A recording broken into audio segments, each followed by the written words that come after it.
Alright, isevezi ukuthi uzophela lo nyaka singakabuyi isitopha o-alisandanga ngenxa yokulimala. Ake ngibingelele kanti ngikuphathele zona zomdlalo kuleli hora zimi kanje. Lo mdlalo odabuka esifundazweni saseNigeria walimala emdlalweni weligi ngesikhathi ezimnyama sibhekene nePolokwane City.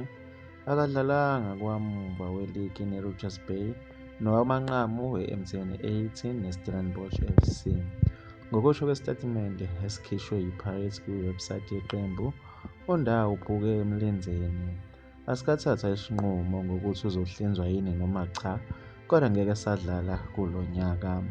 Ngaphandle kukaNdah, ithimba lodokotela lePirates liphinde lakhipha imibiko ngabanye abadlali abalimele.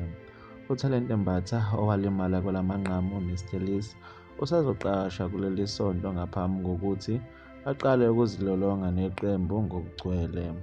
uBandile Shandu useqalile ukuzilolonga ngokugcwele neqembu futhi useyidlalile imizuzu engu-35 emidlalweni yobungane. uThapelo Xoki useyazilolonga ngokuphelele futhi uGoodman Mosele noZakhele Lepasa noThabiso Libito sebeqalile ukujima.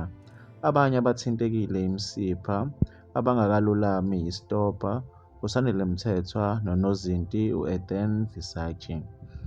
Mbukeli, bekuzona-ke lezi ebengikuphathele zona kuleli hora. Beka uvo lwakho ku-comment section ebese ngikubona kwenye ividiyo elandelayo. Sale nenkosi.